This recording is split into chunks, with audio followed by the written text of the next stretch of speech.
जरा सोचिए, एक विशाल देश, सैकड़ों भाषाएं, हजारों मान्यताएं, और वो अभी अभी आजाद हुआ है, वो भी बंटवारे की आग के बीच। अब ऐसे देश के लिए एक कानून की किताब बनाना जो सबको साथ लेकर चले, ये कितना बड़ा काम रहा होगा। तो चलिए आज इसी असाधारण कहानी की परतों को खुलते हैं कि भारत का संविधान आखिर बना कैसे। हमारा ये सफर 5 हिस्सों में बटा होगा।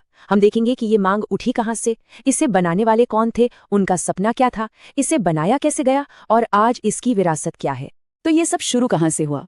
देखिए, इसकी कहानी किसी बड़े से हॉल में नहीं, बल्कि एक विचार से शुरू होती है। एक ऐसा विचार जिसे हकीकत बनने में कई दशक लग गए। ये कोई एक दिन की बात नहीं थी, इसकी मांग तो दशकों से चल रही थी। 1934 में पहली बार एम.एन. रॉय ने यह आइडिया रखा, फिर कांग्रेस ने इसे अपनी आधिकारिक मांग बनाया। साल दर साल ये आवाज और बुलंद होती गई, जब तक कि 1946 में कैबिनेट मिशन प्लान ने इसे हकीकत बनाने का रास्ता साफ नहीं कर दिया।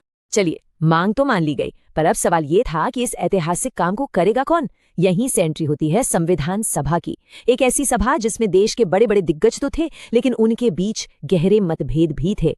तो सवाल यह है कि यह सभा आखिर थी क्या। शुरुआत में इसमें 389 सदस्य थे।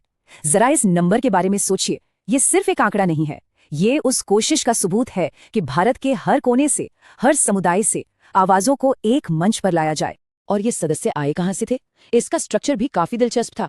जो सीटें ब्रिटिश भारत के हिस्से में थीं, उन पर चुनाव हुए, लेकिन जो सीटें देसी रियासतों की थीं, वहां के नुमाइंदे राजा महाराजाओं ने चुनकर भेजे।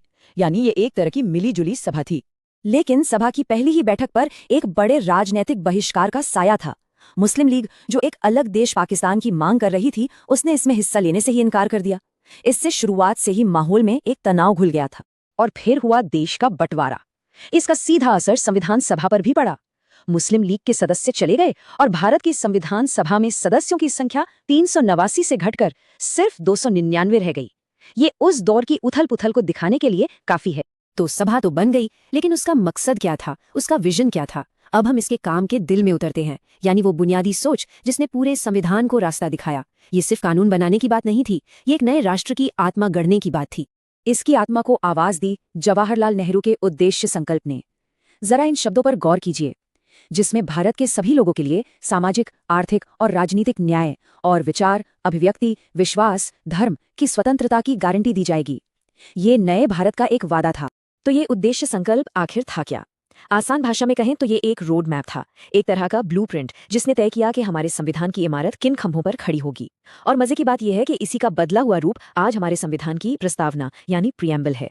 अब इतना बड़ा काम कोई एक साथ तो कर नहीं सकता था, इसलिए इसे बांटा गया अलग अलग कमेटीज में।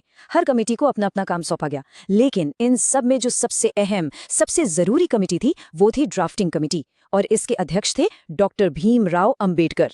अब आते हैं सबसे मुश्किल हिस्से पर। एक सपने को, एक विजन को कागज पर उतारकर एक कानूनी दस्तावेज में कैसे बदला गया। ये प्रक्रिया बहुत लंबी, बहुत विश्लेषणात्मक और जबरदस्त बहसों से भरी हुई थी। संविधान के ड्राफ्ट को पास करने के लिए 3 स्टेजेस से गुजारा गया, जिन्हें रीडिंग्स कहते हैं। असली काम हुआ दूसरी रीडिंग में। महीनों तक एक एक लाइन पर, एक एक शब्द पर घंटों बहस हुई। ये कोई रबर स्टैंप वाली मंजूरी नहीं थी, ये लोकतंत्र का असली चेहरा था। और अगर इस बहस की गहराई का अंदाजा लगाना हो तो बस एक आंकड़ा ही काफी है, 7653। जी हाँ, बहस के दौरान इतने सारे संशोधन यानी चेंजेस प्रपोज किए गए थे। सोचिए, हर बात पर कितनी बारीकी से सोचा गया होगा। ये कोई हफ्तों या महीनों का काम नहीं था, ये एक मैराथन था। पूरे 2 साल, 11 महीने और 18 दिन लगे इस काम को पूरा करने में। ये आंकड़ा अपने आप में उस मेहनत और लगन की कहानी कहता है जो इस दस्तावेज को बनाने में लगी।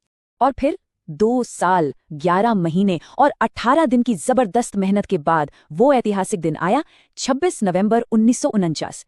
इसी दिन संविधान को अपनाया गया और 284 सदस्यों ने इस पर अपने दस्तखत किए। इसीलिए हम इस दिन को संविधान दिवस के रूप में मनाते हैं। लेकिन इसे पूरी तरह से लागू करने के लिए 2 महीने का इंतजार किया गया और 26 जनवरी 1950 की तारीख चुनी गई। क्यों? क्योंकि इस तारीख का अपना एक खास इतिहास था। इसी दिन 1930 में कांग्रेस ने पूर्ण स्वराज्य यानी पूरी आजादी का ऐलान किया। तो संविधान बन गया, लागू भी हो गया। लेकिन आज, इतने सालों बाद, इसकी विरासत क्या है? ये एक ऐसा दस्तावेज है जिसकी तारीफ भी होती है और आलोचना भी। चलिए, दोनों ही पहलुओं पर एक नजर डालते हैं। इस पर बहस आज भी होती है। एक तरफ कुछ लोग कहते हैं कि सभा को सीधे जनता ने नहीं चुना था और इसमें वकीलों और कांग्रेस पार्टी का दबदबा था। वहीं दूसरी तरफ इसके समर्थक मानते हैं कि ये एक शानदार दस्तावेज है जो कमजोर तबकों की हिफाजत करता है और वक्त के साथ खुद को बदल भी सकता है। उस दौर में लोग कितने बेचैन हो रहे थे, इसका एक मजेदार किस्सा भी है। सभा के ही एक सदस्य नजीरुद्दीन अहमद ने काम में लग रहे वक्त पे तंज कसते हुए ड्राफ्टिंग कमेटी को मजाक में ड्रिफ्टिंग कमेटी कह दिया था। और ये हमें आज के सबसे बड़े सवाल पर लाकर छोड़ता है। एक दस्तावेज जो 75 साल से भी पहले लिखा गया था, वो आज भी दुनिया के सबसे बड़े लोकतंत्र का मार्गदर्शन कैसे कर रहा है? आखिर क्या है इसमें जो ये आज भी इतना प्रासंगिक बना हुआ है?